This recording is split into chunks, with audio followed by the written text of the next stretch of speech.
At the start, the film introduces the backstory of the Rivera family. Long ago in Mexico, a gifted musician lived for music, singing, dancing, and soaking up applause wherever he went. But his ambition didn't stop at his hometown. One day, he left behind his wife, Imelda, and their little daughter, Coco, chasing the dream of becoming famous. He promised success, but he never came back. Imelda doesn't spend her life waiting in tears. With a child to raise and a future to protect, she makes a tough choice. She rebuilds her family's life from the ground up. Over time, the Riveras turn shoemaking into their legacy, and the business becomes the center of the household for generations. Now the story shifts to Miguel, a cheerful 12-year-old boy living under the same roof as elderly Coco. Miguel adores her, he talks to her, jokes around with her, and tries to brighten her day, even though Coco's memory has faded with age. Running the household is Abuelita, Miguel's grandmother and Coco's daughter, who leads the family with strong rules and a stronger personality. She's also the reason music is treated like a curse in their home, because ever since the family's musician disappeared, the Riveras have blamed music for breaking their hearts. Everyone in the family proudly works with shoes, everyone except Miguel. Secretly, he dreams of becoming a performer. Miguel's idol is Ernesto, a legendary singer who died in 1942 during a festival after a tragic accident on stage, when a massive bell fell at the worst possible moment. Miguel is fascinated by Ernesto's fame and charisma, and he often visits Ernesto's grave, staring at the photo and the iconic guitar like it's a doorway to the life he wants. One day, Miguel meets a local guitarist and opens up about his dream. The musician encourages him to stop hiding and take a chance. There's a talent show happening at 7 p.m., and Miguel should perform. He even lends Miguel a guitar to practice. But Miguel's secret doesn't stay safe for long. Abuelita shows up at the plaza, assumes Miguel is drifting toward music again, and scolds him fiercely. Miguel keeps quiet, tucking away the note and trying not to make things worse. Back at home, Miguel asks his parents if he can sign up for the show later that evening. But Abuelita shuts it down immediately. Tonight is important to the family tradition, the one night of the year when they believe their ancestors are closest to them, and nobody is allowed to run off. Miguel slips away anyway, guitar in hand, with his loyal street dog following behind. He lights a candle, practices along with songs playing on TV, and replays Ernesto's famous words in his head, words that make him feel like he was born to be on stage. Determined, he prepares to go. Trying to leave unnoticed, Miguel hides the guitar again and argues with his family, especially when he admits he doesn't want to spend his life making shoes. As the tension rises, chaos breaks out when the dog steals food from the table. Miguel lunges to stop him and accidentally drops the family photo of Coco. That's when Miguel notices something shocking. In the picture, a man is holding a guitar, and Miguel realizes that man is connected to Coco's past. To Miguel, it feels like proof that music is in his blood. Overcome with excitement, he climbs up high and declares he's going to be a musician, no matter what anyone says. The argument explodes into a full family confrontation. Miguel insists on performing, his parents and Abuelita forbid it. Then Abuelita goes too far, she smashes his guitar. Miguel, crushed and furious, storms out, shouting that if they won't let him be himself, then maybe he doesn't belong in the Rivera family at all. At the talent show, Miguel tries to register, but the organizer tells him he can't participate without his own guitar. He begs around the plaza, asking people to lend him one, but no one has a spare. With time running out, his eyes land on Ernesto's grand statue nearby, and a desperate idea forms. Miguel heads to Ernesto's memorial and takes the famous guitar, whispering an apology as he does it. He strums the first notes, and instantly something feels wrong, or maybe magical. A nearby villager hears the music and searches for the player, but Miguel ducks and hides. Strangely, the villager can't spot him at all. That's when the truth hits. Miguel has crossed into a world beyond the living. Suddenly, he can see spirits, some familiar, some bizarre, and a glowing bridge stretching into a vibrant afterlife filled with strange creatures and wandering souls. In this place, there's even a kind of processing center where spirits line up, and one rule matters more than anything: to visit the living world, you must be recognized. A photo must be scanned, a real connection to the living must exist. Without that proof, a spirit can't cross over, and if no one remembers them, their chance to return disappears. Miguel follows the glowing bridge that leads toward his ancestors, eventually reaching Imelda. Right away, trouble sparks up when Imelda argues with a receptionist who insists her photo still hasn't been scanned into the system. Miguel quickly grabs Imelda's picture and keeps it with him, even as they repeat that the photo hasn't been processed yet. Nearby, Kelvin explains to Miguel that he has arrived as a kind of repairman, someone tasked with fixing damaged objects connected to the dead. But the situation is more urgent than Miguel expected. A skeleton warns him that he must return to the living world before sunrise, otherwise he'll be trapped in the land of the dead permanently. Imelda hands Miguel a marigold petal and makes her demand clear: when he gets home, he must place her photo back on the ofrenda. Then she adds a firm rule: music in their family must end for good. Miguel makes it back to the living world, and the moment he touches the marigold petal,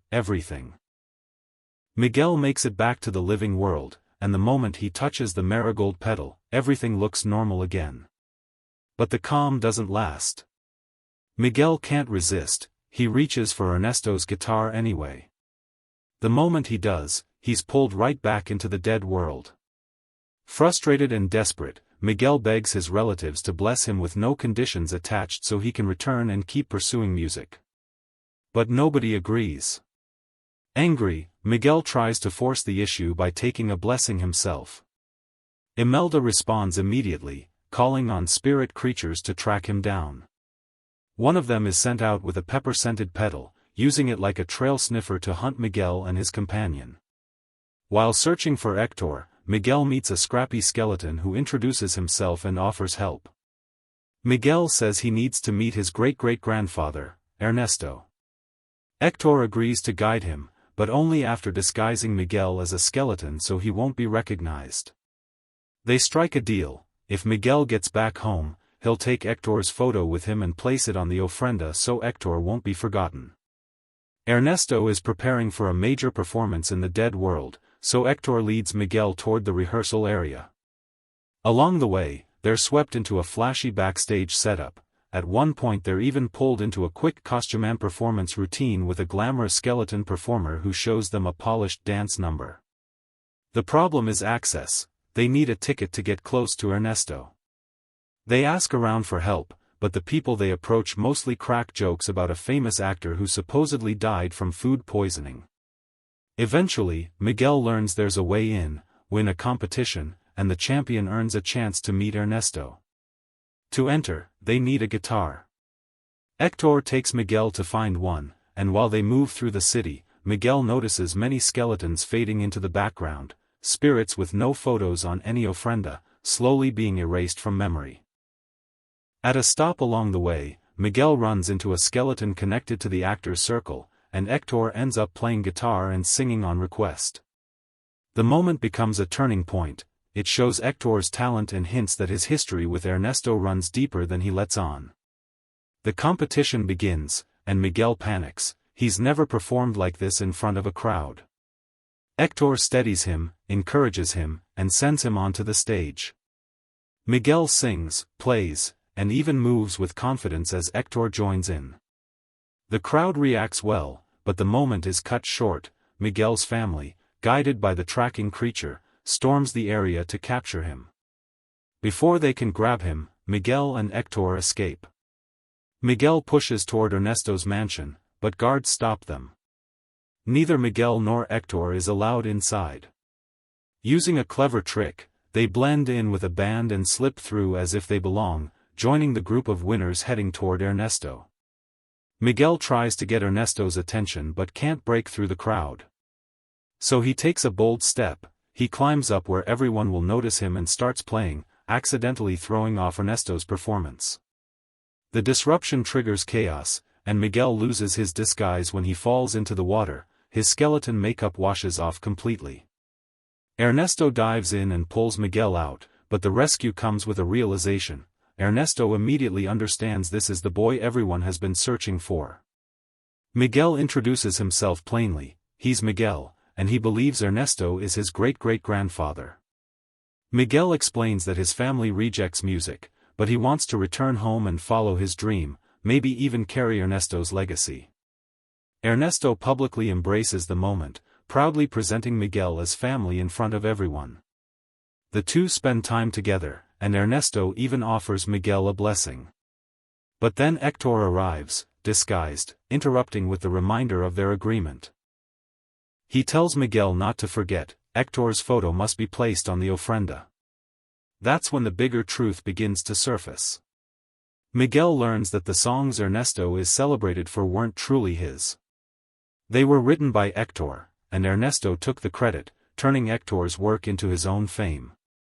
Rewritten recap script, original wording, same theme, back in the land of the dead. Things take a dark turn when Ernesto is watching TV in the afterlife and sees a scene where someone is killed with poison. That moment hits Hector like a lightning bolt. Suddenly, the truth slams into place. He remembers the night everything changed, when Ernesto offered him a drink, smiling like a friend, but hiding something deadly. Hector realizes Ernesto poisoned him on purpose, just to steal his work and wipe him out. Fueled by rage and heartbreak, Hector confronts Ernesto. But Ernesto doesn't panic, he plays powerful. He signals his guards, and before Hector can do anything, security drags him away like he's the problem. Miguel tries to speak up too, insisting he's telling the truth. Ernesto pretends to be calm, but he's not. He orders both of them taken out, and the guards toss them into a deep, isolated pit far from the celebration. Down there, Miguel and Hector finally have time to talk without anyone interrupting. Hector opens up about the daughter he left behind, the one regret that still burns in him. Miguel asks for her name. Hector says it softly, Coco. Miguel freezes, then pulls out a photo and points to it. Wait, are you in this picture? And in that moment, everything flips. Ernesto isn't Miguel's ancestor at all. Hector is. Miguel realizes Hector is his real great-great-grandfather, the one who was erased from the family story. Hector explains the painful rule of their world: he can only stay here as long as someone in the living world remembers him, and Coco is the last person still holding on to that memory. Not long after, Imelda arrives with help, and together they find a way to get Miguel and Hector out of the pit. As they escape, even Dante ends up looking more like a full-on spirit guide, fitting into the land of the dead like he belongs there. They reunite with the family, though the moment is not exactly warm and cozy. Imelda is furious at Hector for what happened years ago. But Miguel steps in, explaining the real truth: Ernesto didn't just betray Hector, he murdered him and took credit for everything. Now the mission is clear, they need proof. Hector needs the photo that can expose Ernesto, and Miguel finally understands what matters most: family, not fame. He apologizes for all the chaos and admits he was wrong to push them away. Even Abuelita agrees to help, and the whole family forms a plan: sneak into Ernesto's big show, find the evidence, and reveal the truth in front of everyone.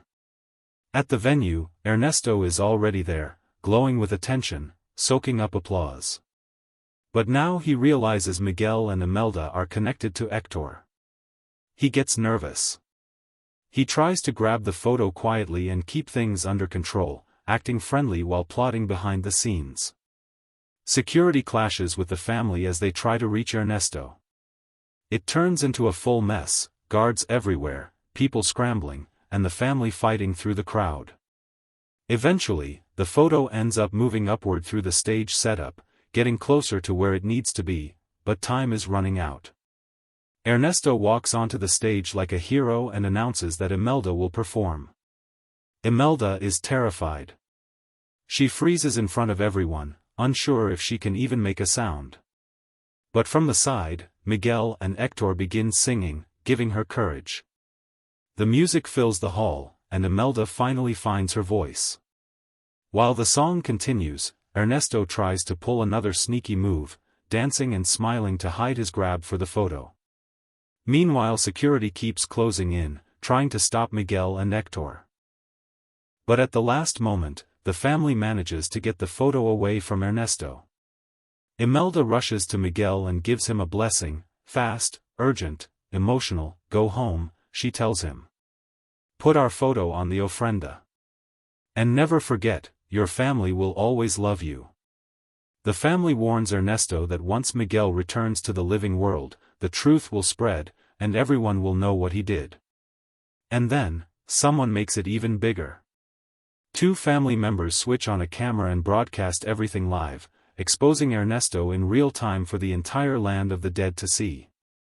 Meanwhile, Miguel is grabbed and lifted up by a creature above the crowd, and in the chaos, the photo slips away and falls into water below.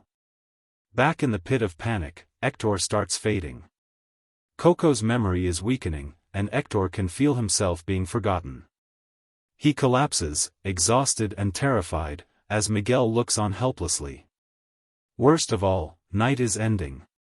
Miguel's time is almost up. Miguel panics because he promised Hector he'd fix it, but now he might not make it back in time. Seeing Miguel's heartbreak, Imelda makes the hardest choice. She uses her blessing to send Miguel home immediately. Back in the living world, Miguel rushes to Coco. He brings the guitar, shows her the photo, and sings to her, trying to spark the memories still buried inside her. The room goes silent. Then Coco's eyes change. She reacts. And slowly, she remembers. Everyone is overwhelmed with emotion as Coco reveals the hidden letters and songs, proof that Hector wrote them. Proof Ernesto stole everything.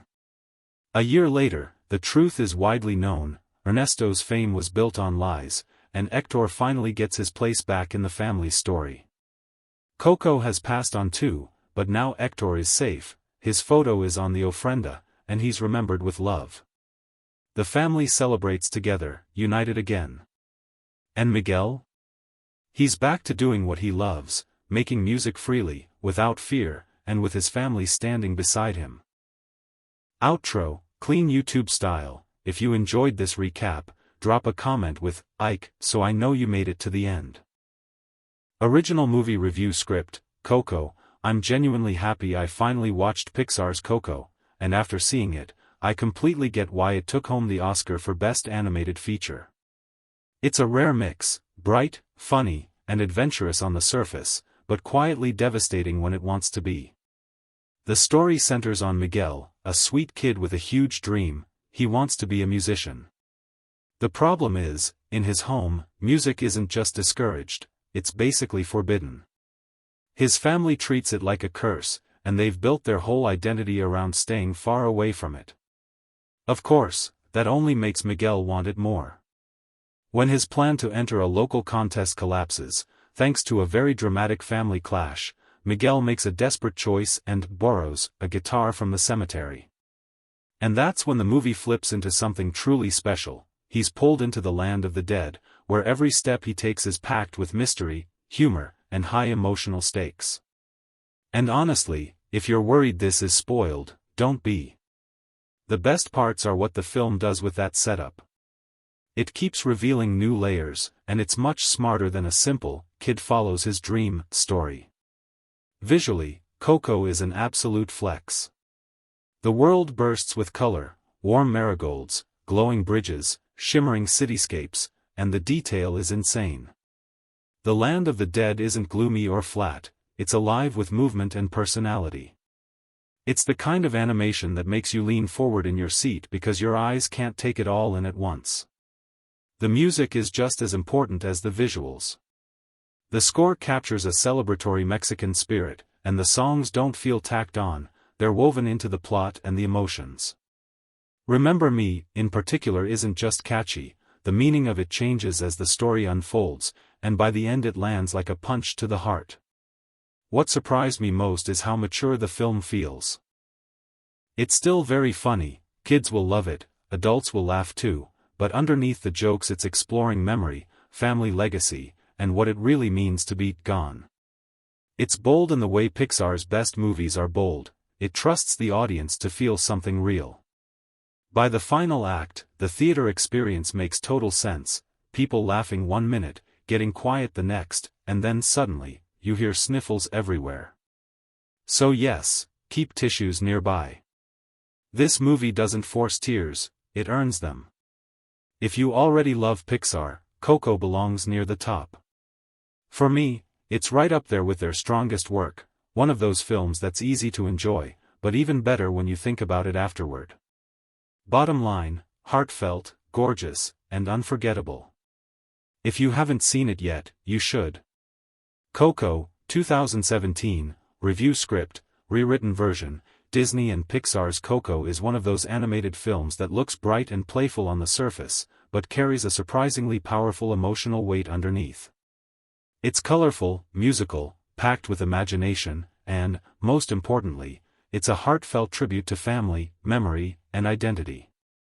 At the center of the story is Miguel, a young boy who dreams of becoming a musician. The problem is, music is basically outlawed in his household. His family has been devoted to shoemaking for generations, and the anti-music rule isn't random, it comes from an old family wound. Long ago, a musician in the family left to chase fame and never returned, leaving behind heartbreak that hardened into tradition. That legacy echoes through the generations, shaping the household Miguel grows up in, and it's the main force he has to push against. Miguel idolizes the late Ernesto de la Cruz, a legendary performer whose larger-than-life image represents everything Miguel wants to be. When Miguel tries to follow that dream, especially by taking a risky step connected to Ernesto, things take a magical turn, and he ends up crossing into the land of the dead. From there, the film opens up into its most inventive space, a vibrant afterlife filled with ancestors, strange rules, dazzling architecture, and a sense of wonder that Pixar handles incredibly well. Visually, Coco is stunning. The animation is packed with detail and personality, and the land of the dead feels like a place with real history, culture, and energy rather than just a fantasy backdrop. The movie also offers a reverent, affectionate portrayal of Dia de los Muertos traditions, honoring the idea of remembrance in a way that feels intimate rather than touristy. For people who first heard about the holiday through pop culture references, Coco gives it a warmer, more meaningful context by focusing on family and personal connection rather than spectacle. The real strength of the film, though, is its characters, especially the emotional triangle formed around Miguel, Hector, and Imelda. Miguel is a classic Pixar lead, determined, talented, and full of hope, but also impulsive and stubborn. A lot of viewers will recognize themselves in him, especially that feeling of wanting something deeply even when the people you love don't understand it. Hector, however, is the standout. He's the character who feels the most complete and human, bringing both humor and genuine vulnerability. He adds heart to the story in a way that sneaks up on you, and the movie becomes richer every time he's on screen. Imelda is also a strong presence, bold, sharp, and unforgettable. She's not written as a simple, strict figure either, the story gives her layers, and the dynamic between her and the other characters is handled with real care. The chemistry in the cast, across the living and the dead, makes the emotional beats land even harder. Voice performances are excellent across the board. Gael García Bernal gives Hector a lively, expressive personality with a range that keeps shifting between comedic, charming, and deeply sincere. Anthony Gonzalez brings warmth and spirit to Miguel, especially during the more emotional moments. Alana Yubak captures Imelda's toughness while still letting her softer side shine through. And Benjamin Bratt's performance adds an unexpected flavor that works better than you might assume going in. As an adventure, the film hits the marks. It's fun, imaginative, and full of movement. The world building is strong, the pacing is steady, and the stakes stay personal even when the story becomes big and magical. In terms of tone, it's accessible for kids, but it also feels like it might hit adults even harder, because the themes revolve around generational pain, tradition, forgiveness, and the fear of being forgotten. That said, it isn't flawless. The story's big secret may feel easy to predict for some viewers, and while the music is pleasant and fits the film's spirit, not every song feels equally memorable. Also, the idea that an entire family would maintain a hard ban on music for generations might feel like a stretch in realism, even if it functions well as a storytelling engine. And yes, there have been other animated projects inspired by Dia de los Muertos, which can slightly reduce the novelty of the setting. Still, Coco stands out because it uses the concept to tell a more intimate story rather than relying purely on aesthetics.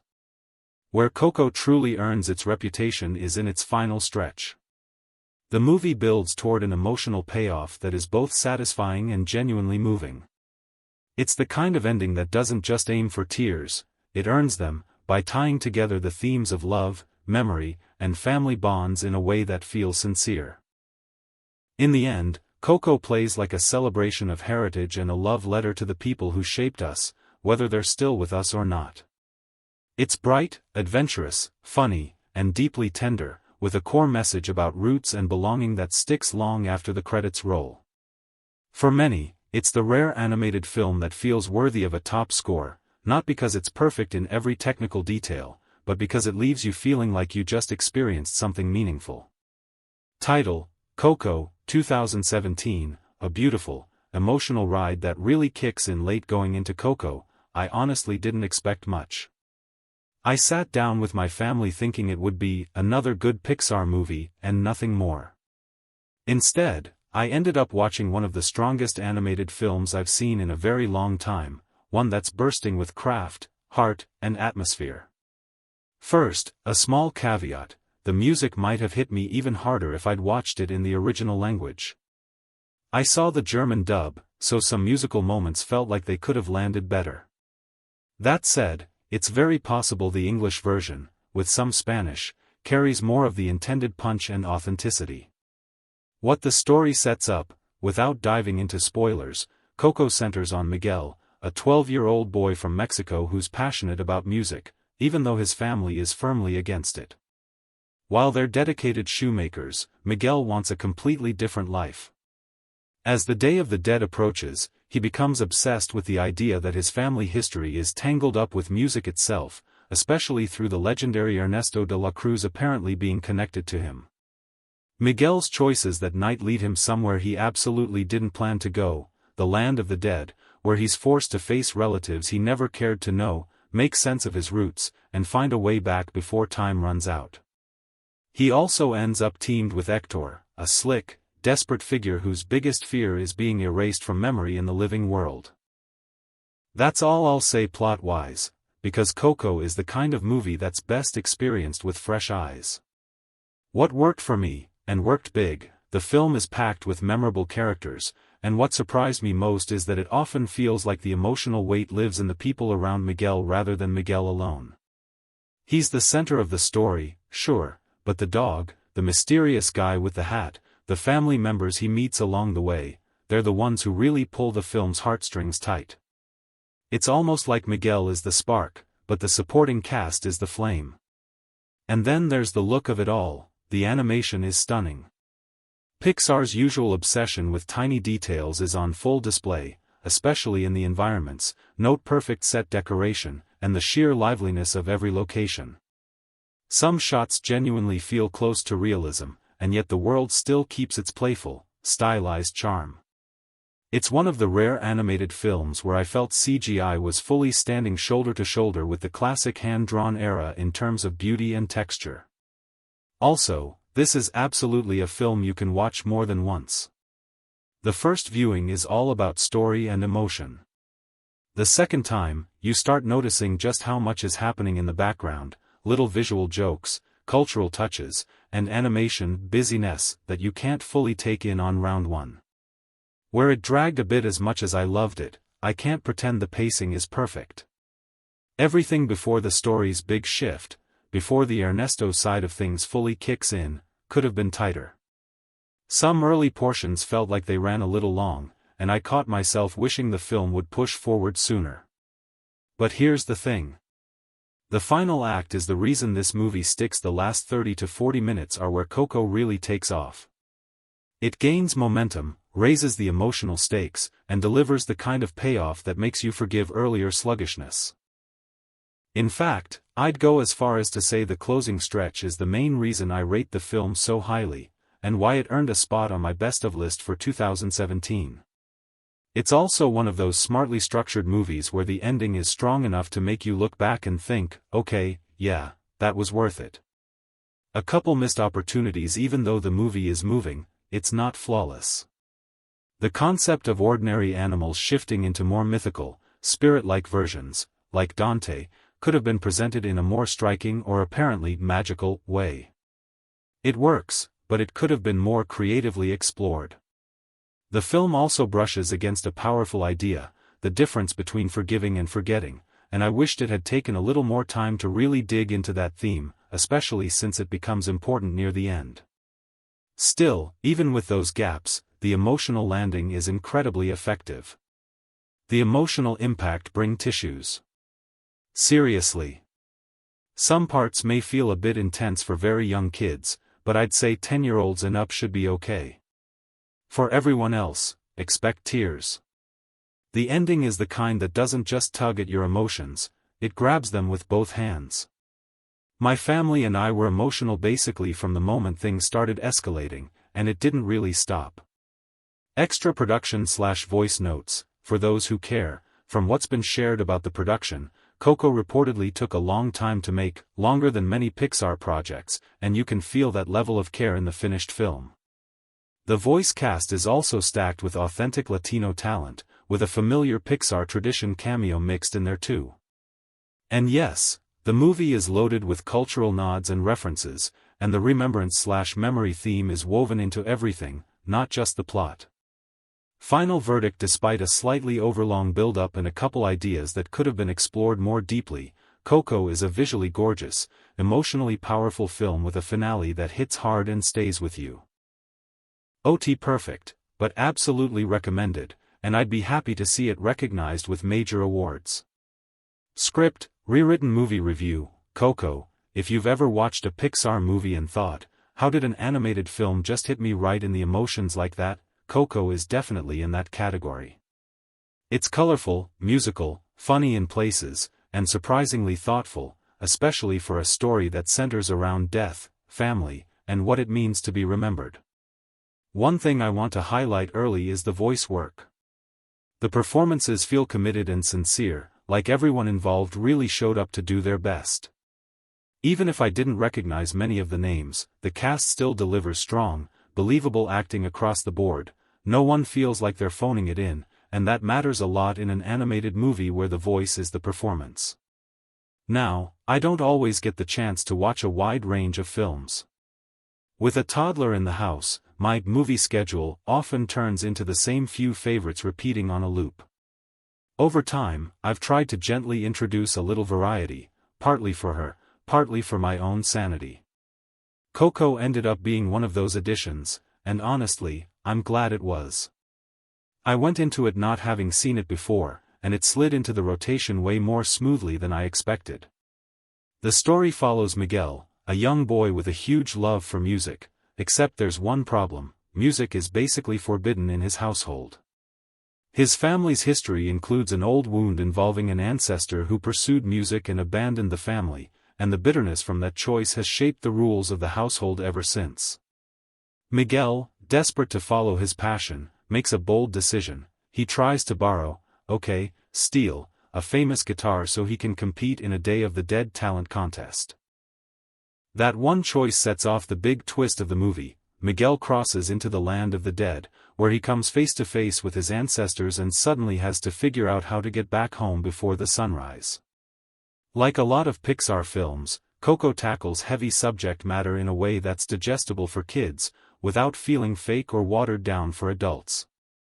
In this case, the heart of the movie is grief, loss, and acceptance, along with the complicated emotions families carry across generations. The film deserves credit for how it handles these themes. It doesn't treat death like a cheap gimmick, and it doesn't try to dodge the sadness. Instead, it frames remembrance as something powerful, almost like a responsibility, and that message lands in a gentle but meaningful way. The cultural foundation is also a major strength. Pixar takes Mexican traditions, especially Dia de los Muertos, and builds a story that clearly wants to respect where it comes from. The visuals, the music, the customs, the family dynamics, and even the small details feel intentionally researched and thoughtfully presented. And honestly, it's not every day you see a big mainstream animated film place a specific culture at the center like this and commit to it so fully. That said, I did feel a sense of pressure in the storytelling, almost like the movie is balancing, we want to be fun, with, we must be careful and sincere, and you can feel that tightrope at times. The film is warm and well made, but occasionally it plays things a little safe. It's not that it isn't emotional, it is, but it doesn't always have that razor-sharp storytelling edge that Pixar hits at their absolute peak. And when you compare it to movies like Up, WALL-E, or Toy Story, you can see what I mean. Those films often feel effortlessly brilliant, like they're constantly surprising you with humor, heart, or cleverness. Coco is consistently solid, sometimes stunning, but it doesn't always soar past really good into all-time classic. Still, being really good Pixar is not exactly a small achievement. Even though I wouldn't call myself a devoted animation superfan, Coco caught me at just the right time, or maybe it's simply that well crafted. Either way, I can say I'd happily watch it again. The writing is smart, the pacing moves smoothly, and the movie is bursting with color and energy. It also has an unusually engaging storyline compared to what you might expect on the surface. I also appreciated the Spanish sprinkled throughout. It adds authenticity, and yes, I'll admit it made me feel like my years of high school Spanish finally got a tiny payoff. The film introduces some classic folklore concepts in a really accessible way, including the Dia de los Muertos celebration itself and the fantastical spirit creatures known as alebrijes. The Land of the Dead is visually one of the most impressive animated settings I've seen in a long time, layered, glowing, lively, and packed with details that make it feel like a real place with its own rules. One quick note, the beginning of the movie moves through family history pretty fast, and it helps to pay attention. Miguel's family tree matters a lot, and the story reaches back generations, far enough that the relationships can feel slightly confusing at first. But that early groundwork is important because it sets up one of the story's bigger turns later on. Speaking of turns, Ernesto de la Cruz is introduced in a way that makes him feel larger than life, and when the story reveals his true nature, it might hit some viewers the way it hit me, like, wait, seriously? But I have to give the movie credit, the shift is handled smoothly, and it seems designed to push the larger theme forward rather than just shock the audience. That reveal ends up playing a big role in healing the family's relationship with music, and the resolution feels earned. One of the most thoughtful ideas in the film, for me, is the concept of final death, the idea that spirits fade away when there's no one left in the living world who remembers them. It's an emotional gut punch, but it's also a powerful reminder. The movie basically says, memory matters. Family stories matter. Traditions matter. It's one of those messages that's simple enough for kids to understand but deep enough to stick with adults. Some people might argue that using an important cultural tradition as the basis for a Disney/Pixar film is risky, and it is. But the movie goes out of its way to treat the subject with care rather than turning it into a shallow backdrop. There's even a respectful nod to a famous Mexican artist, included in a way that feels more like appreciation than exploitation. And honestly, if you look at older Disney portrayals of Latin culture, stuff that leaned heavily into stereotypes, Coco feels like a genuine step forward. It's not perfect, but it's far more intentional, respectful, and heartfelt than the tourist postcard approach some older films slipped into. Coming off Inside Out, which explored emotions and the human mind in a surprisingly profound way, I went into Coco hoping Pixar would deliver another emotional win, just in a different setting. And while it might not hit the same instant legendary level for everyone, it absolutely succeeds as a moving, beautifully animated story with a strong message and a memorable world. In the end, Coco is the kind of animated film that's worth making time for, even if you don't watch many movies, even if you think animation isn't really your thing.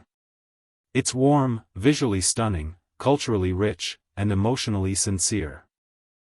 And if you're someone who values family stories, traditions, or simply the idea that people live on through the memories we carry, this movie will probably stay with you. Rewritten review script, spoiler-friendly, Pixar's Coco drops us into Santa Cecilia, Mexico, where the Rivera family has a long-running, almost sacred rule: no music, ever. That rule wasn't random. Years ago, Imelda Rivera was married to a musician who walked out on her and their little daughter Coco to chase a dream on the road. Hurt and furious, Imelda shut the door on music completely and built a new life around a shoemaking business, turning the family into a proud line of cobblers, but also a family that treats music like it's a curse. Fast forward to the present, and we meet Miguel, Imelda's great-grandson. Miguel is a sweet kid stuck between love for his family and a secret obsession: he wants to play music more than anything. His idol is the legendary performer Ernesto de la Cruz, a glamorous star whose songs and movies are basically worshipped in Miguel's hometown. As the Day of the Dead celebrations approach, Miguel's passion gets him in trouble. While fussing around the family ofrenda, their altar of remembrance, Miguel accidentally damages an important photo. When he removes it, he notices something strange: the missing man in the picture, his face torn away, is holding a guitar that looks exactly like Ernesto's famous instrument. Miguel jumps to a huge conclusion: Ernesto must be part of his family tree. Miguel takes that as a sign that he's meant to perform, especially with a talent show coming up. But the moment his family finds out, the argument explodes. His grandmother Elena is so determined to stop him that she smashes his guitar, crushing his big dream in seconds. And that's when Miguel makes his boldest move yet: if he can't have a guitar, he'll borrow one from a dead legend. He sneaks into Ernesto's mausoleum, grabs the iconic guitar, and strums it, only for reality to flip upside down. Suddenly Miguel can't be seen or heard by the living. He can pass through people and objects like he's made of air. The only ones who can notice him: a scrappy Zolo dog named Dante, and skeletons. That's because Miguel has accidentally crossed into the land of the dead, where his ancestors are visiting for the holiday. The Rivera family, now bony but still loud, dramatic, and very Rivera, pull him in fast. They explain the problem: Miguel has disturbed the balance between worlds, and worse, Imelda can't cross over because Miguel removed her photo from the altar. Miguel is running out of time: if he doesn't fix this before sunrise, he won't be able to return home. There's one way out: Miguel needs a family blessing, given with a marigold petal, to send him back to the living world and break the curse. Imelda offers the blessing, but with a condition: Miguel must give up music for good. Miguel refuses to let his dream die, tricks the situation, and ends up back in the land of the dead almost immediately. Now he's desperate, so he does what any stubborn kid would do: he runs straight toward the one person he thinks will support him, Ernesto de la Cruz. On the way, Miguel meets Hector, a struggling skeleton who's charming, frustrated, and clearly hiding heartbreak under the jokes. Hector offers to help Miguel reach Ernesto, but he wants something in return. Miguel must take Hector's photo back to the living world so Hector can visit his daughter before she forgets him, because in this world, being forgotten means you don't just die, you vanish completely. They team up, and Miguel disguises himself as a skeleton so he can move around more safely. Their plan is simple: enter a music contest in the land of the dead, win, and earn a chance to perform at Ernesto's massive party. Miguel's performance is a hit: he electrifies the crowd, but before things settle, complications stack up and Miguel has to slip away again. Eventually, Miguel reaches Ernesto's mansion, and for a moment, it feels like everything he hoped for is real. Ernesto loves the idea of having a talented descendant, and he welcomes Miguel with that smooth celebrity charm. But the truth doesn't stay buried for long. When Hector arrives and pushes for his photo, the tension cracks open. Miguel pieces together the ugly reality: Ernesto didn't just become famous, he stole his fame. Hector was the real songwriter, and Ernesto took the music, took the credit, and when Hector tried to go home to his family, Ernesto poisoned him to protect his success. Ernesto then does the most villainous celebrity move imaginable. He steals Hector's photo and orders both Hector and Miguel tossed into a deep pit. Trapped together, Miguel finally understands the real family connection. Hector isn't just some random skeleton, he's Miguel's true great-great-grandfather, and Coco is Hector's daughter. The tragedy is that Coco is the last living person who still remembers him, but her memory is fading. With Dante's help, who turns out to be far more magical than he looks, the Riveras rescue Miguel and Hector. The family finally sees the truth, and Imelda and Hector face their pain and reconcile. Together, they crash Ernesto's big sunrise show to expose him. This part is incredibly satisfying. Ernesto's lies unravel in front of everyone, his image shatters, and karma arrives in dramatic fashion, just like it did in his life. But the victory is bittersweet.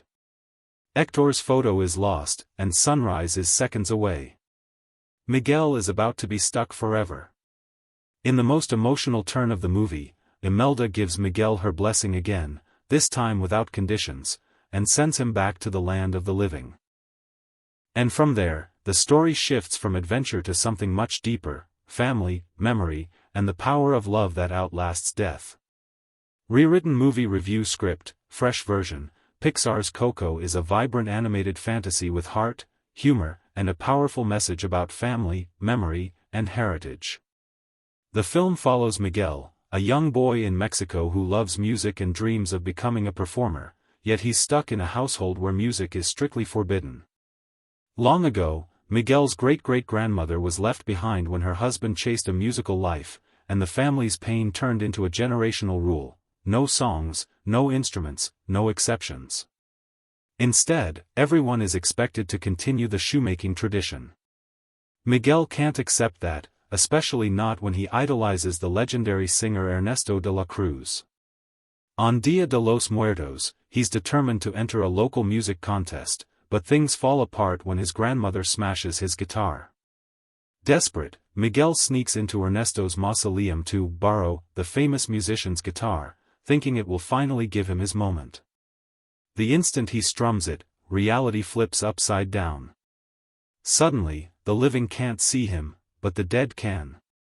Miguel discovers he has crossed into the land of the dead, a dazzling reminder that this holiday isn't about fear, it's about remembering loved ones who came before. The afterlife here isn't gloomy, it's bursting with color, personality, and celebration. But there's a catch: if Miguel doesn't make it back by sunrise, he'll be stuck there permanently. His ancestors want to help him return home, but they offer a condition: Miguel must abandon music forever. He refuses, convinced Ernesto is his great-great-grandfather and believing that Ernesto will send him back without demanding he give up his dream.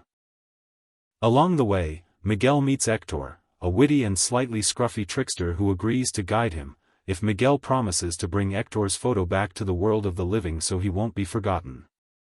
As Miguel's night in the land of the dead unfolds, the story becomes more than a get-home-before-morning adventure. It turns into a mystery about identity, legacy, and the cost of fame. Miguel learns the truth about his family's past, and what he discovers reshapes everything he thought he knew, not only about Ernesto, but about the real people behind the songs. The emotional peak arrives when Miguel rushes back to the living world to reach his beloved Mama Coco. He plays the song Hector once wrote for her when she was little, "Remember Me," hoping it will spark something inside her. It works. Coco's memories brighten, and she reveals the missing piece the family needs, the torn section of the ofrenda photo that finally restores Hector's identity. The family reconciles, and music is welcomed back into the household, this time not as a source of pain, but as a bridge between generations. In the aftermath, the truth comes out publicly: Ernesto stole Hector's work, and his reputation collapses. A year later, Miguel honors the now-departed Coco by placing her photo on the family altar. And in a final, beautiful note, the living and the dead connect again.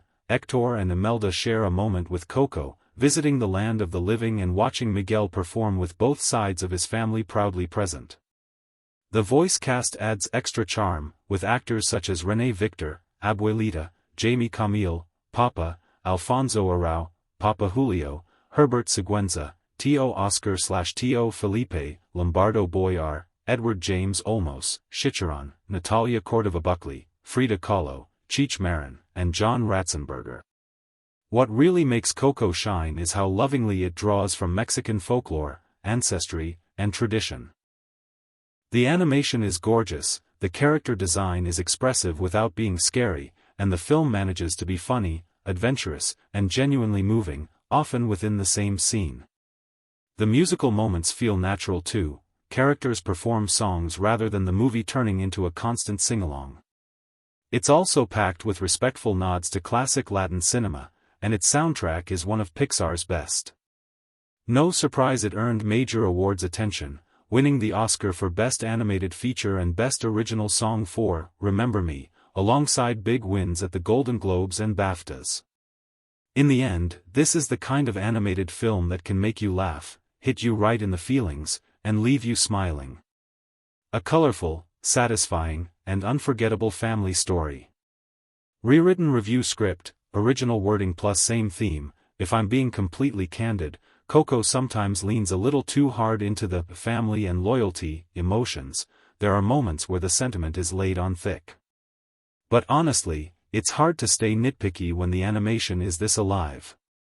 The characters' faces are so expressive that a single look, wide eyes, a nervous smile, a sudden tremble, does half the storytelling on its own. What surprised me most is how smoothly the film blends tones. It's a musical, yes, but it also has mystery, deceit, and a dash of old-school villainy running underneath. The writing keeps things moving fast, and it's entertaining in a way that doesn't feel slow or padded. And while it works anywhere, it really shines on a big screen. This is the kind of movie where the artistry pops more the larger the image gets. In our case, my wife and I watched it at home on Blu-ray from our public library, and it still landed beautifully. The title itself carries meaning.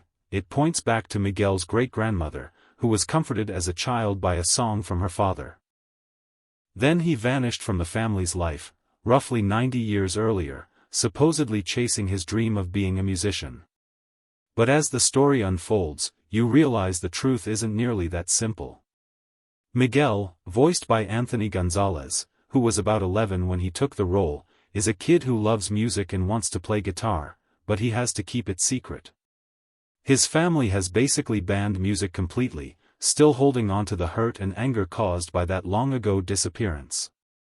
And the film really leans into Mexican family dynamics where the elders, remember, especially the matriarch, aren't just respected, they're often the final word. The movie also builds its emotional foundation on the idea behind Dia de Muertos, that honoring the dead, including keeping their photos displayed, is tied to remembrance, and remembrance is a kind of lifeline. Forgetting isn't just sad here, it has consequences. My wife made a comparison that actually fits well. It's a bit like Monsters Incorporated in the sense that you're not just watching incredible animation, you're getting a genuinely strong story, too. And it's worth noting Coco won the Academy Award for Best Animated Feature, 2018, which makes perfect sense once you see how much care is packed into every frame. Now, for me, the movie doesn't hit its full emotional stride immediately. It earns its biggest heart moment a little later than you might expect, maybe around the two-thirds mark. But when it arrives, it's not cheap. It feels earned. And from there, the film starts operating on a deeper level than, kid wants to follow dream, family says no. Because underneath the music, Coco is really asking, what does it mean to be remembered? Not in a nostalgic way, but almost in an existential one. In most stories, death is either avoided or treated as the ultimate darkness. Here, the land of the dead is colorful, busy, and strangely comforting, skeletons, spirit animals, glowing bridges, and a sense that afterlife might be less sterile clouds, and more, a vibrant second city.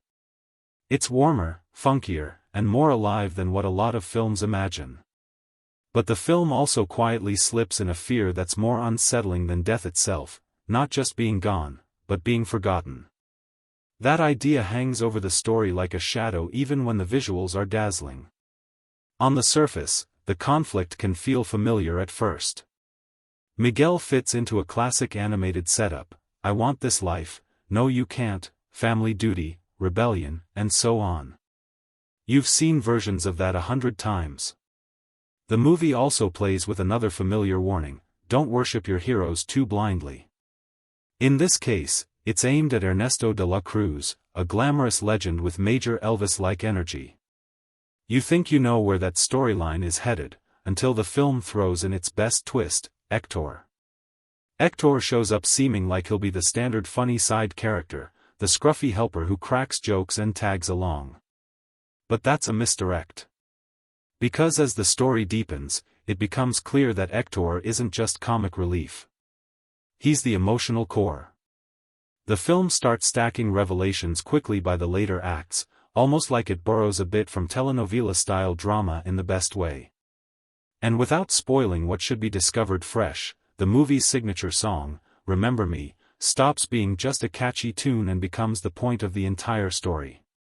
It lands a message that's simple and remind you to breathe: powerful, memory belongs to the living. That's why we gather. That's why we tell stories. That's why we build rituals like Dia de Muertos.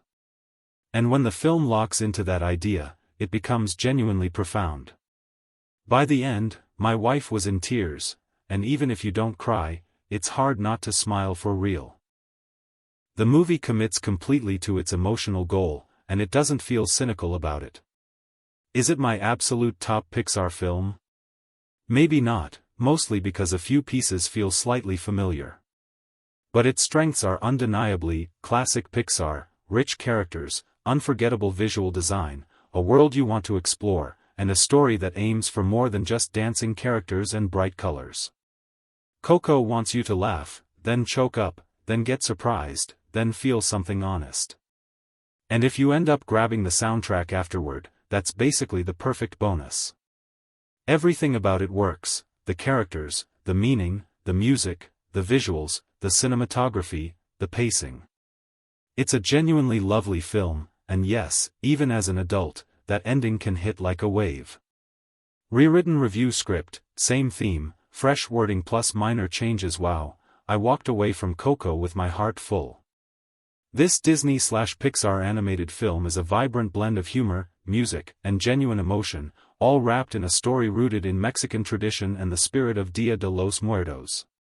It's the kind of movie that looks gorgeous on the surface, but it's the warmth underneath that really lands. At the center is Miguel, a kid with a big love for music and an even bigger problem: his family has outlawed it completely. Instruments aren't just discouraged, they're basically treated like contraband. The reason goes back generations to a painful family story involving a relative who allegedly walked out on his loved ones to chase fame as a musician. Miguel, however, can't let the dream go. He idolizes Ernesto de la Cruz, a legendary performer from decades ago who is celebrated in Miguel's town like a hero. When Miguel tries to enter a talent contest and everything goes sideways, including a very dramatic guitar-related disaster, he makes a desperate choice that sets off the movie's main adventure. That choice leads him into the land of the dead, and from there the story becomes a lively, colorful journey full of odd encounters, surprising connections, and a race against time to return to the living world. Miguel believes the solution is simple: find Ernesto and receive his blessing. But, as you'd expect from Pixar at their best, the movie doesn't stay simple for long. The story plays with identity, legacy, and what we think we know about the people who came before us. And yes, there's a twist that reframes what you've been watching in a satisfying way. The biggest standout for me is how confidently the film uses music as more than background decoration. The songs aren't just catchy, they're tied to the characters' emotions and choices. Remember Me is the centerpiece, and it hits differently depending on the moment it appears, sometimes warm and celebratory, other times quietly devastating. If there's one track people walk away humming and feeling, it's that one, and it's easy to see why it became the film's signature. Visually, Coco is a feast. The land of the dead is imagined as this dazzling, layered world packed with color, detail, and movement, like an endless city of lights and memories. Pixar's animation here is especially expressive. Faces, gestures, and tiny character beats carry a lot of emotional information. There's also a striking moment involving a character fading away. It's simple, but it's powerful, and it underlines what the film is really about: memory, connection, and what happens when people are forgotten. That said, not every section feels equally strong. The middle stretch leans more heavily into a typical kid's adventure structure: chase scenes, quick escapes, and comedic skeleton business, including a fair amount of body parts falling off humor. Some of those gags work, but a few feel like easy laughs rather than clever ones. And while the plot remains entertaining, parts of the journey can feel a bit predictable in the way animated family films sometimes do. Still, the ending brings it all together. The emotional payoff is earned, not forced, and it manages to be tender without feeling manipulative. By the time the final scenes land, the movie's core message, about family, forgiveness, and remembering the ones you love, feels sincerely delivered. Overall, Coco is sweet, energetic, and frequently beautiful, with a big emotional swing that connects. It may skew slightly more toward younger audiences in its humor and pacing, but the heart of it is universal.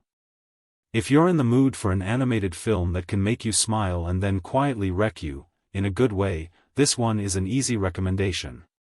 Original review script: Coco. Some movies don't just entertain you, they leave you feeling like your chest got rinsed out with warm light.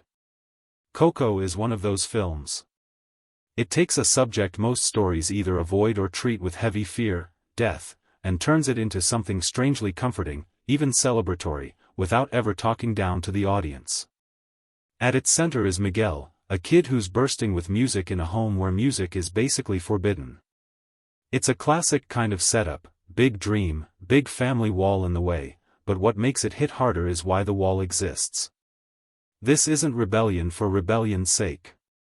It's history, pain, and protection disguised as strict rules. And that gives Miguel's journey real weight. Where the movie truly comes alive is the way it uses memory as the engine of the story. In Coco's world, being remembered isn't just sentimental, it's survival. The dead aren't floating in some abstract cloud, they're part of a system that depends on the living keeping their names, stories, and photos close. That one idea powers everything: the stakes, the emotions, the humor, and the film's big questions about legacy and family. And then there's the Land of the Dead, which is easily one of Pixar's most imaginative worlds. It isn't gloomy or generic. It's packed with color, movement, music, and personality, like a city that never stops buzzing. The film flips what you expect the afterlife to look like and replaces it with something that feels rooted in folklore while still being wildly inventive. It's playful on the surface, but underneath it's doing serious work. Visually, the care is obvious everywhere, not only in the dazzling skeleton city, but also in Miguel's ordinary world: the textures, the dust, the warmth of candlelight, the little human details in faces and gestures. Even background moments feel handcrafted. And characters like Dante add a chaotic spark that keeps things light when the themes start going deep. What I also love is how the film's spirituality feels personal instead of preachy. It doesn't rely on sermons or rigid labels like good place and bad place. Instead, it focuses on what people leave behind: love, stories, songs, forgiveness, things that live on through others. By the time the story reaches its final stretch, it becomes clear this isn't just a cultural tour dressed up as animation. It's a heartfelt film that respects its inspirations and uses them to tell something universal. It made me laugh, then it made me ache, and then it somehow made me grateful. I expected to like Coco. Pixar usually lands, even when they're not at their peak. But I didn't expect it to hit as hard as it does. It's bright, musical, and funny, and then it quietly pulls the rug out and reminds you why stories matter in the first place. If you want an animated film that feels alive, that celebrates culture with genuine effort, and that somehow makes the topic of death feel less frightening and more human, Coco is absolutely worth your time. This review leans heavily on references because it comes from careful, detailed research, and that depth really matters with a film like Coco, where culture and emotion are doing most of the storytelling. One of the movie's biggest strengths is how completely it commits to its musical identity. Michael Giacchino's score doesn't feel like a generic, animated film soundtrack, with a few cultural touches sprinkled on top. It's built around Mexican musical traditions, drawing from styles like huapango, huaracho, and ranchera, and the result is a soundscape that feels grounded, warm, and alive.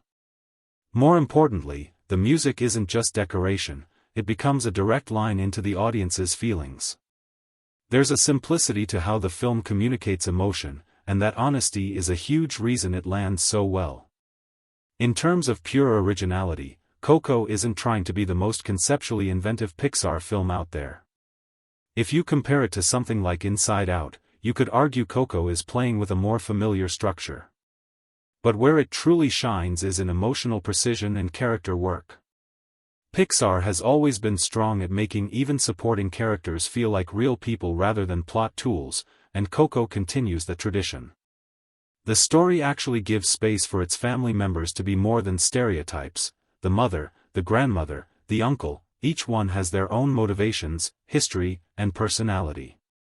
Instead of rushing to label anyone as purely right or wrong, the film takes time to understand them. And yes, this movie is designed to make you cry, and it succeeds. There's at least one moment that feels like a guaranteed tear trigger, not because it's manipulative, but because the story earns it. At the same time, Coco embraces a specific flavor of drama that feels very tied to its inspiration. Miguel's family history has betrayals, surprises, and revelations that wouldn't look out of place in a soap opera, yet the animation and direction handle those twists with tenderness rather than exaggeration. Even when the plot goes big, the film's tone stays delicate. If there's a weak spot, it's that one major twist near the climax that may feel a little too familiar, especially for longtime Pixar fans. It resembles the kind of transformation you can spot coming if you've watched enough of the studio's films. But even when you see the pieces being arranged, the execution still works. The film uses sound and imagery so confidently that the emotional impact remains strong, even if the structure feels recognizable. Another thing Coco does especially well is shifting perspective. It doesn't filter everything through an American lens, and it doesn't treat Mexican culture like a theme park backdrop. The film embraces Mexican color, rhythm, family dynamics, and tradition as the foundation of the world, not an exotic add-on. It also stands out in how it places women in positions of authority and strength, widening the idea of what family looks like without disrespecting the traditions it draws from. In many ways, Coco finds a surprisingly smooth balance between modernity and heritage, showing love for both without mocking either. Technically, the film is a showcase of Pixar's confidence.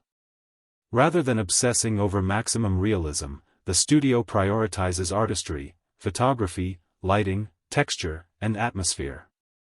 The Day of the Dead visuals are especially stunning: the glow, the layered color, the costumes, the sense of depth in every frame.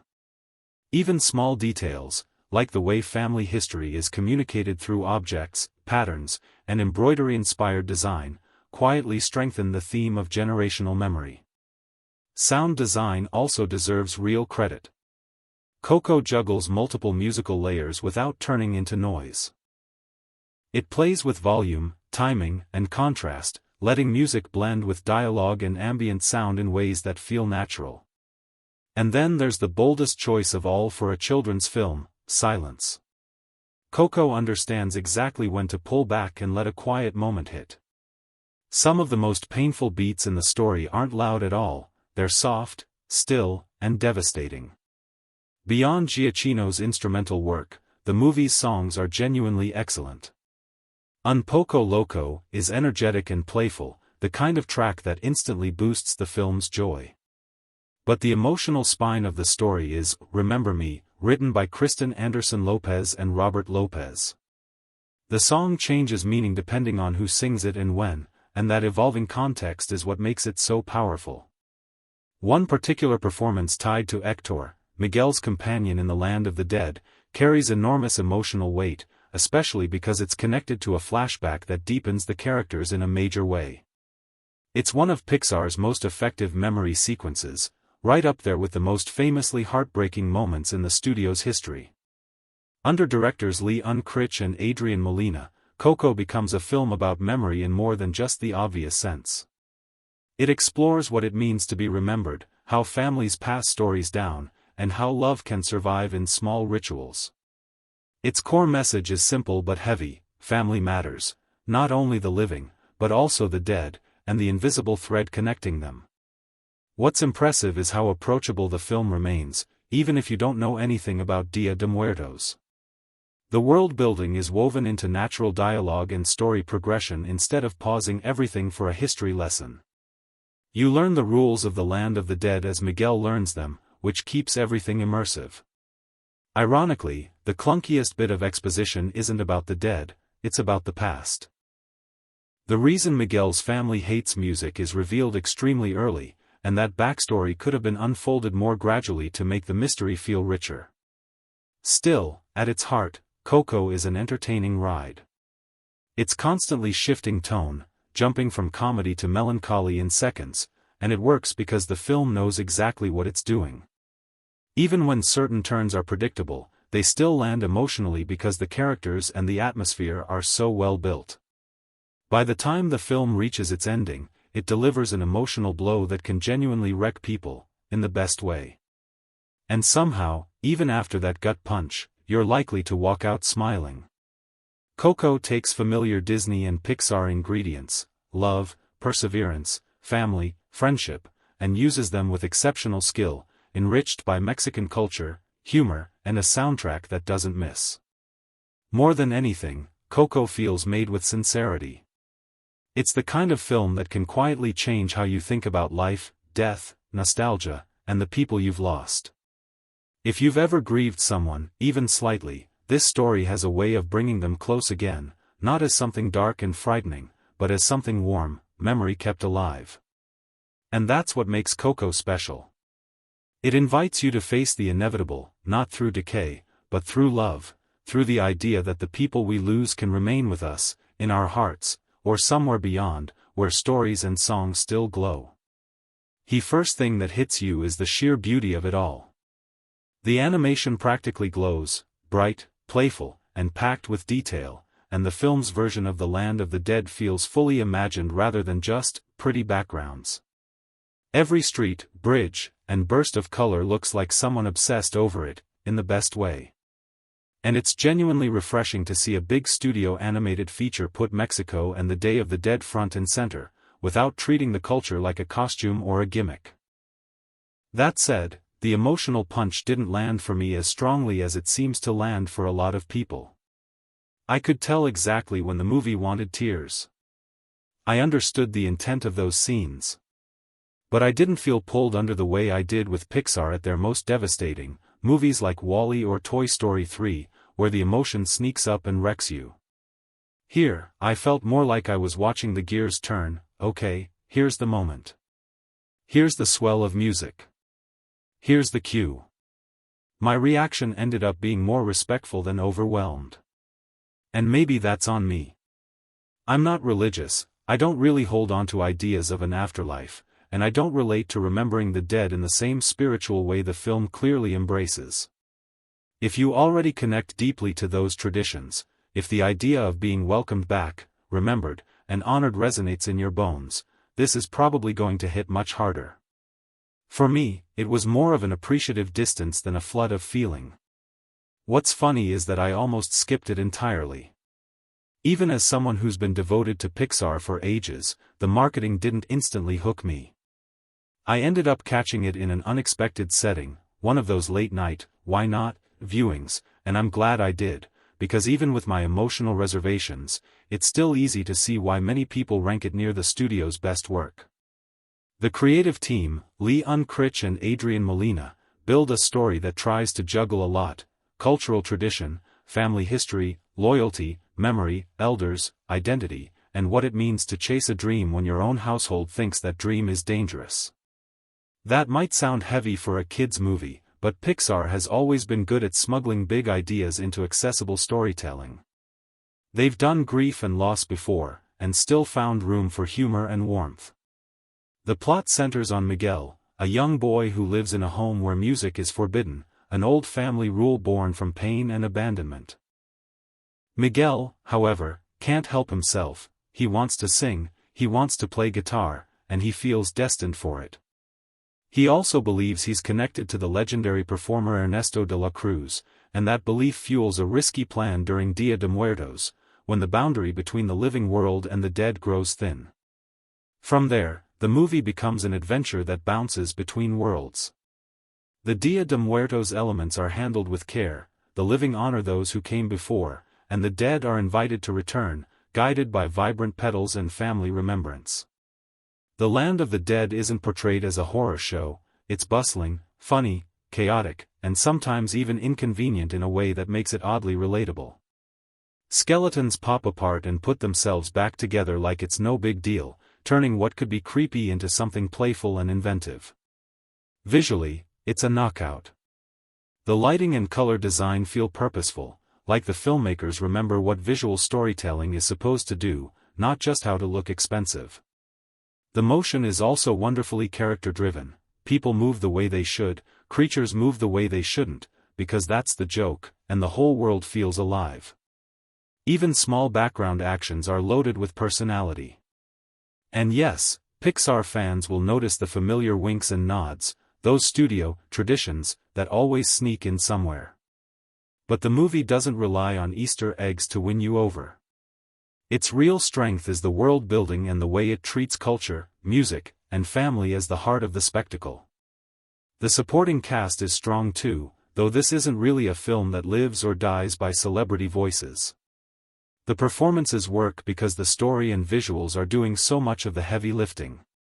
The emotional core is built into the idea of legacy, how families carry wounds forward, how rules get inherited, and how memory can be both a comfort and a burden.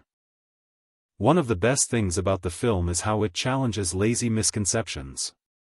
Dia de Muertos isn't about celebrating death in some cruel way, it's about continuing a relationship with the people you've lost, honoring them, and keeping them present through remembrance. If you don't know the context, certain rituals might look strange from the outside, but honestly, that's true of any culture, including mainstream Western funeral traditions. The point is understanding, not judging. Content-wise, parents should note it's PG, not G, and that matters. The skeleton designs are friendly, but some moments could still spook very young kids, and there are a couple of tense sequences that lean into danger more than you might expect from something so colorful. So where do I land overall? I think it's an impressive, thoughtful, beautifully animated film, one that does real work in terms of representation and cultural respect, and one that's bursting with imagination.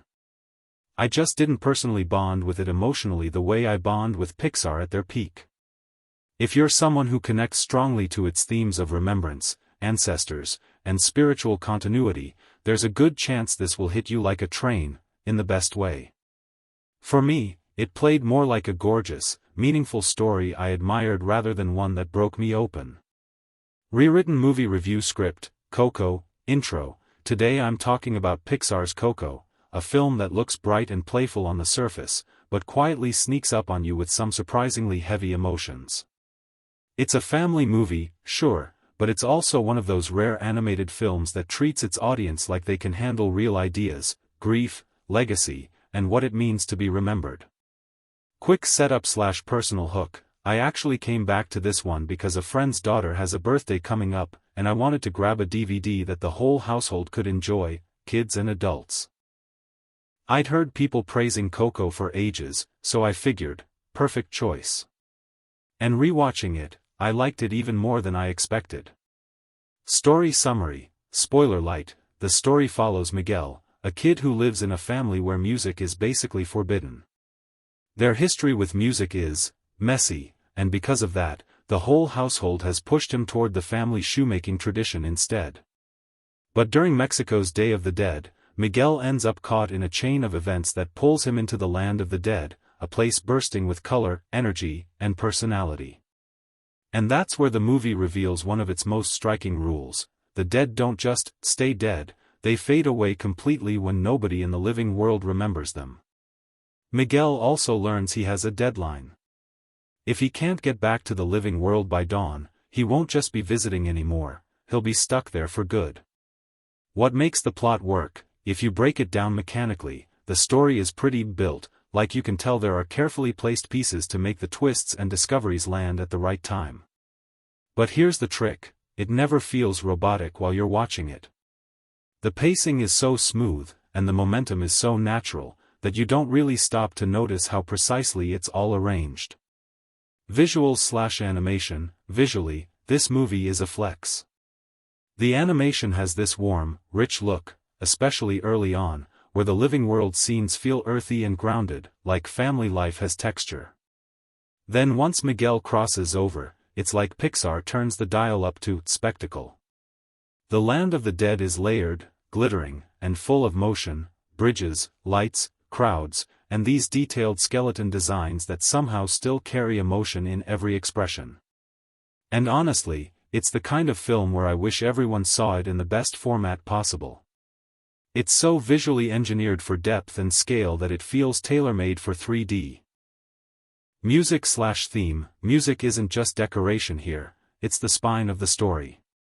The songs aren't random musical breaks, they're used like memory triggers, tying generations together and revealing what characters want, what they regret, and what they're hiding. And that connects to the movie's biggest emotional idea: family isn't just a group of people you live with, family is a story you inherit, and sometimes a story you have to repair. Pixar emotional maturity plus minor critique. Pixar has always been good at aiming slightly older than the little kid ceiling, and Coco definitely continues that. The only thing that feels a bit for kids, in the clunky way, is the early stretch. There's a lot of upfront explaining, and some of it is a little too obvious, like the movie is worried you'll miss the point if it doesn't underline it twice. But once it settles in, it becomes genuinely moving. And the emotion isn't cheap. It builds. Characters/performances. Miguel is easy to root for because his frustration feels real. You understand why he's angry at his family's stubbornness, and you also understand why, deep down, he still wants their approval. Performance-wise, Miguel's voice work gives him this energetic, sincere feel, excited when he's dreaming big, crushed when reality hits. And Hector, in particular, carries a lot of quiet sadness under the humor. He's funny, sure, but there's this constant tension behind his jokes, like he's smiling to keep from disappearing. Twists/second half payoff. For me, the movie really becomes something special in the second half. It's a bit of a slow burn by Pixar standards because it saves its best punches for later, but when those moments land, they land hard. There are twists that feel bold and a little risky for a family film, and even if you guess some of them early, the emotional payoff still works because the movie earns it through character connections, not just shock reveals. Overall verdict: Coco isn't flawless. A couple jokes don't hit, and there are a few plot turns that feel a bit too convenient. But the bigger picture is powerful: a vivid, imaginative world, a story that respects family complexity, and a final act that can absolutely squeeze out a tear or two, even if you swear you're not that type. It's one of Pixar's strongest films of the modern era, and honestly, it feels like the kind of movie that gets better on rewatch, because once you know where it's going, you catch how carefully everything was planted. Outro. So if you want an animated film that's colorful, musical, and fun, Coco has that.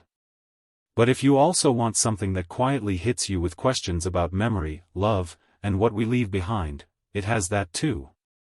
And yeah, if this is your family DVD night pick, you're probably making the right choice. Rewritten movie review script, original version. If you've watched a handful of modern Pixar films, you might think you know where Coco is headed, and you wouldn't be completely wrong. It follows a familiar kind of setup remindful of the studio's recent pattern: a kid who feels unheard, a passion the family doesn't understand, and an unexpected journey that forces everyone to confront what they've been avoiding. And yet, Coco still manages to hit you right in the chest when it matters most. The story centers on Miguel, a young boy in a Mexican family where music is basically forbidden. Generations earlier, a musician in the family left home, and the wound from that abandonment has become a household rule: no guitars, no singing, no dreaming about the stage. But Miguel can't help it, music is in him, apparently louder than any family tradition. That conflict leads him straight into the vibrant setting of Dia de Muertos, where the film's concept really takes off. While trying to chase his musical dream, Miguel ends up making contact with a legendary musician's tomb, only for that moment to flip his world upside down and drop him into the land of the dead. It's classic Pixar, two worlds, storytelling. Think the layered realities of Toy Story or Monsters Incorporated, but with a fresh cultural framework that gives it its own identity. Once Miguel crosses over, the movie turns into a mystery adventure with heart. He meets Dante, a chaotic dog companion who's equal parts funny and useful, and also runs into Hector, a restless spirit who can't cross back to the living world. Together, they unravel the truth behind Miguel's family history and the real cost of fame, legacy, and being remembered. And that being remembered idea isn't just a pretty theme, it's one of the film's most powerful plot engines. The story treats memory as something almost sacred. If no one in the living world holds on to you, you fade. That's a big concept for a children's movie, but it's delivered in a way that's simple, emotional, and surprisingly profound. Now, it's true, once the film lays out its rules, a lot of the big beats become guessable. Certain twists can be spotted from far away. But what's interesting is that predictability doesn't necessarily ruin the experience. In fact, at one key moment later in the film, I could practically feel what was coming. Miguel learns a song tied deeply to his great-grandmother's life, and you just know it's going to circle back in an emotional way. I saw the tearjerker set up early, and it still reminded me no chance. The execution is that effective. A major reason it works is Anthony Gonzalez, who gives Miguel a performance that feels genuinely human. He plays the character with real sadness and frustration, but never turns him into a complainer. And when it's time for Miguel to sing, the vocals feel confident and clear, strong without sounding overly polished or artificially pumped up. Comedically, Coco doesn't aim for the kind of layered jokes that make adults laugh for different reasons than kids. Most of the humor sits in that warm, family movie zone: funny faces, quick reactions, playful chaos. It's charming, but not as consistently hilarious as some other animated standouts. One oddly specific element is how much the film leans into Frida Kahlo. It's not a bad thing, just a surprisingly niche cultural anchor for a mainstream children's movie. It works visually and thematically, but it might catch some viewers off guard how prominently she's used. And speaking of visuals, this might be Pixar's most breathtaking work. The Land of the Dead gives the animators a canvas they don't always get: wild colors, surreal architecture, crowded motion, glowing bridges, and endless imaginative detail. The contrast between the spirit world and the real village is gorgeous, and the texture work, especially on faces like Coco's, shows off how far the animation craft has come. The crowd scenes are stunning, too: the bridge crossings, the citywide movement, and the massive concert atmosphere later on all feel huge, alive, and carefully designed. It's the kind of animation where even background characters look like they belong there. Personally, the film's holiday setting hit differently for me. My wife and I wanted something seasonal to match the Halloween mood, and since we live in Spain now, we've noticed how strongly people here embrace these traditions, sometimes with even more excitement than other holidays. There's something beautiful about how Dia de Muertos reframes death. Instead of treating it purely as bleak or frightening, it turns it into connection, reunion, and love. I'll admit, watching Encanto before Coco made Pixar's modern formula feel more noticeable. The ingredients repeat: misunderstood child, risky journey, self-discovery, reunion, tears. The big question is how long Pixar can keep revisiting this structure before it starts to feel worn out. But here's the thing: Coco pulls it off. The cultural lens, the music, the emotional precision, and the visual ambition make it feel like more than just another version of the same template. It also matters that it gives a spotlight to a community that historically hasn't been centered nearly enough in the Disney/Pixar universe. And while Pixar seems set to spend time on sequels and existing franchises, which, outside of a few exceptions, don't always land as strongly as their best originals, Coco is a reminder of how powerful their new ideas can be when they fully commit. In the end, Coco is a beautifully made film with memorable music, lovable characters, and a story you might predict, but still feel. It's heartfelt, visually spectacular, and built around themes that stick with you long after the credits roll. And yes, there's a high chance you'll walk away smiling with damp eyes. Script, movie review, Coco. Some animated movies don't just entertain you, they sneak up, grab you by the feelings, and refuse to let go. You know those Pixar moments that can melt even the toughest viewer, the kind of sequences people still talk about years later? Coco earns a seat at that same table. It's the sort of film that can have you smiling one minute and blinking hard the next, and if you're watching with a kid, you might find yourself pausing to explain a few of the heavier ideas along the way. At first glance, Coco looks like pure candy for the eyes, bright colors, playful character design, and a world bursting with detail. But underneath all that sparkle is a story with real weight, one about family, identity, memory, and what it means to be remembered. The movie follows Miguel, a young boy in a small Mexican town who's obsessed with music. The problem? In his household, music is basically forbidden. His family makes shoes, they're proud of it, and they want him to follow the same path. Miguel, though, isn't dreaming of stitching leather, he's dreaming of playing on stage, being heard, and living the kind of life music promises. That conflict feels simple at first, almost like a familiar follow your passion setup. But then the film hits the gas. Through a chain of choices, some impulsive, some heartfelt, Miguel finds himself in the land of the dead, and that's where Coco becomes something special. Visually, the land of the dead is an absolute feast. It's not gloomy or cold, it's lively, layered, and strangely inviting. Every frame feels full of texture, glowing bridges, towering neighborhoods stacked like a fantasy city, and celebrations that make the afterlife feel like a continuation of culture rather than an empty void. Even if you're not usually into skeleton imagery, it's hard not to admire how imaginative and warm the world building is. Personally, the skeleton designs won't be everyone's favorite aesthetic, but the creativity behind them is undeniable. Once Miguel arrives, he reconnects with deceased relatives and begins a quest with real urgency. He needs a blessing to return home. Along the way, he meets Hector, a scrappy, funny, and surprisingly touching companion who has his own reason for wanting to be remembered. Miguel also becomes determined to track down the legendary musician Ernesto de la Cruz, who he believes is part of his family history, though the movie wisely keeps you questioning what's true and what's performance. One of the film's biggest strengths is how it balances wonder with emotion. It's funny, often genuinely funny, but it's also unafraid to get serious. The heart of Coco isn't just, chase your dreams. It's more complicated. Family can protect you, but family can also box you in. The film doesn't paint loved ones as villains for being afraid, it shows how old wounds can shape rules that get passed down. And it argues, quietly but firmly, that love shouldn't be used as a leash. Performance-wise, the voice cast does excellent work. Miguel's energy feels real, not exaggerated, and his emotional moments land because they feel earned rather than forced. And then there's Dante, the scene-stealing dog who brings chaos, comedy, and a lot of charm.